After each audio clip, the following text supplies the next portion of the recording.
Bihar live 7 खबर की तह तक।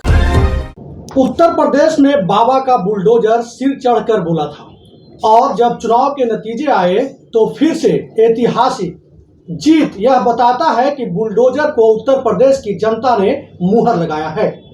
273 सीट एनडीए गठबंधन को यह बड़ी जीत है बीजेपी के लिए और योगी आदित्यनाथ के लिए। इसी पर अभी हमारे साथ बात करने के लिए मौजूद हैं बिहार के बीजेपी प्रवक्ता मनोज कुमार, जो कि उत्तर प्रदेश चुनाव में लगातार 2 महीनों तक कैंपेन किए हुए थे। बताइए सर, स्वागत है। इस जीत को आप कैसे देख रहे हैं? बिल्कुल, ये भारतीय जनता पार्टी के लिए बहुत ही निर्णायक जीत है। पिछले कई वर्षों से आदरणीय नरेंद्र मोदी जी के नेतृत्व में भारतीय जनता पार्टी के कई कार्यकर्ताओं ने कई ऐसे जीत को देखा है काफ़ी करीब से, लेकिन उत्तर प्रदेश का चुनाव निश्चित तौर पे बड़ा ही एक बेहद संवेदनशील राज्य है, एक सबसे बड़ा राज्य और कह सकते हैं कि विश्व के कई राष्ट्रों से एक बड़ा अकेला राज्य है, जहाँ पे इतनी बड़ी आबादी एक साथ इस लोकतंत्र के उत्सव में भाग लेती है और अपने लिए एक निर्णायक सरकार का चुनाव करती है। तो उसमें योगी आदित्यनाथ जी का पुनः मुख्यमंत्री के रूप में चुनकर आना निश्चित तौर पे ऐतिहासिक बात है ये, क्योंकि विगत के कई वर्षों के इतिहास को देखें तो उत्तर प्रदेश में कोई सरकार दोबारा चुन के नहीं आई है जो सरकार 5 साल जिसके नेतृत्व में चली हो। क्या लगता है, क्या वजह रहा है जिसकी वजह से फिर से साइकिल को जो है रौंदते हुए निकल गए? नहीं, हम ऐसी बात नहीं बोलते हैं। हम लोगों को जनता का पूर्णतः समर्थन मिला है। लगभग 44% वोट जो कास्ट वोट है उसमें 44% वोट भारतीय जनता पार्टी को मिला है। तो इसमें प्रधानमंत्री जी और हमारे जो स्टेट के नेता मुख्यमंत्री माननीय योगी आदित्यनाथ जी, ये दोनों की एक सामूहिक जीत है, एक बहुत बड़ी जीत है। और ये साबित करती है अन्य राज्यों का चुनाव कि आज भी भारत की जनता नरेंद्र मोदी जी के नेतृत्व में विश्वास करती है। सर, अखिलेश यादव लगातार कह रहे थे कि 3 सीट छोड़ेंगे, 400 सीट जीत रहे हैं, क्या कहना चाहेंगे आप? ये तो चुनाव में लोग कहते हैं, इसमें कोई विशेष टिप्पणी नहीं करनी है। जो नतीजा सामने है बस वो उनके सामने में भी होगा, विरोधियों के सामने में भी होगा।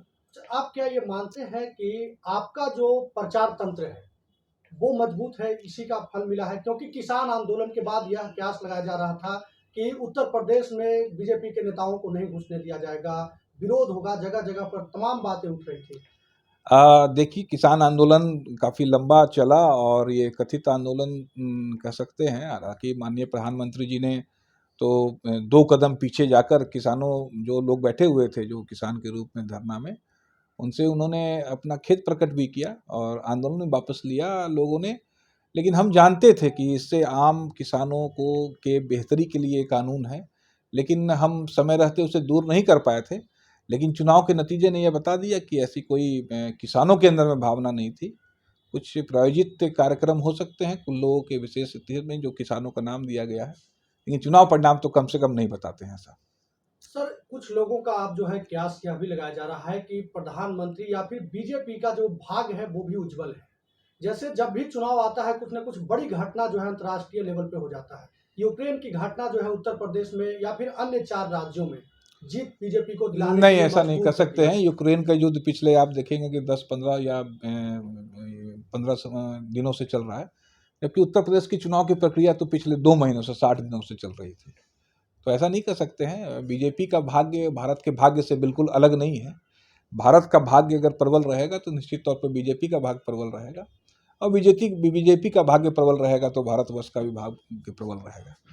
सर, आप लगातार 2 महीने तक रहे थे, जी। क्या एजेंडा था, क्या आप लोग करते थे, क्या मुख्य मतलब क्या क्या इस तरीके की चीजें थी जिसे आप लेकर उत्तर प्रदेश की जनता में गए और दोबारा जीत कर आए? क्योंकि उत्तर प्रदेश का इतिहास नहीं रहा है कि दोबारा फिर से किसी एक पार्टी को जीत मिले, वो भी बहुमत में। देखिए, तुष्टीकरण, माफियाओं को संरक्षण, परिवारवाद और गैर राष्ट्रवाद के तत्वों को प्रश्रय, इन 4 मुद्दों के साथ में हम विकास के मुद्दों को, क्योंकि ये मुद्दे तो जनता इस बात को समझ रही थी, हम लोगों ने इस बात को रखने का किया।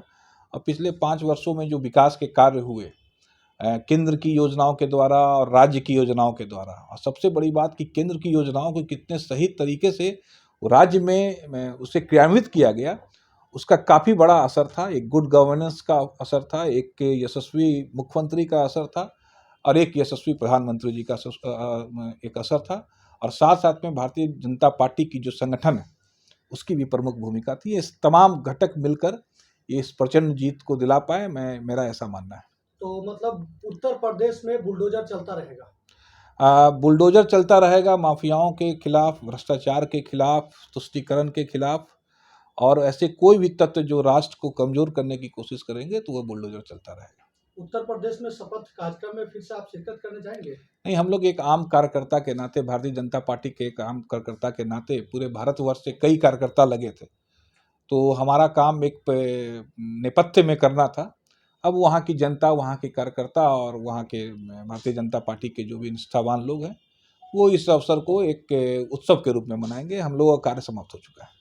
एक चीज यह भी कहा जा रहा है कि बिहार में भी कुछ उथल पुथल आ सकता है उत्तर प्रदेश के परिणाम के बाद। क्या संकेत नहीं, ऐसा कुछ नहीं है, मिल ऐसा रहा कोई बात नहीं है। बिहार के में हम लोग एनडीए के तौर पे काम कर रहे हैं और एनडीए के नेतृत्व में यहाँ सरकार चल मुकेश रही है। सहनी पर कार्रवाई की बात सामने आ रही मुकेश सहनी पे कार्रवाई की बात, हमारी भारतीय जनता पार्टी में कोई भी निर्णय ना कोई व्यक्तिगत तौर पे लिए जाते हैं और ना कोई राज्य के स्तर पे सामूहिक तौर पे लिए जाते हैं। भारतीय जनता पार्टी में कोई भी निर्णय, उसके लिए केंद्रीय नेतृत्व ही अधिकृत है। तो वो जब वो विषय केंद्रीय नेतृत्व के पास में जाएगा तब उस पर कोई आगे की बात होगी। चलिए, बहुत बहुत धन्यवाद सर, आप समय निकाले। जी, बहुत तो ये बहुत हमारे धन्यवाद। साथ मनोज कुमार थे, बीजेपी बिहार प्रवक्ता हैं। लगातार 2 महीनों तक बीजेपी के तमाम नेता उत्तर प्रदेश में थे ताकि फिर से उत्तर प्रदेश में वापसी हो, लेकिन वापसी हुई तो इतने प्रचंड बहुमत से हुई कि जिसका अंदाजा भी नहीं था, और उत्तर प्रदेश की जनता ने बुलडोजर पर मुहर लगा दी है। गर्मी झाड़ने की भी बात हुई थी और अफसरों को रोकने की भी बात हुई थी। अब तो देखने वाली बात होगी कि जब उत्तर प्रदेश में फिर से बाबा अपना शपथ लेंगे उसके बाद क्या कुछ करेंगे। बहरहाल अभी के लिए बस इतना ही। लगातार खबरों के साथ बने रहने के लिए देखते रहें बिहार लाइव 7।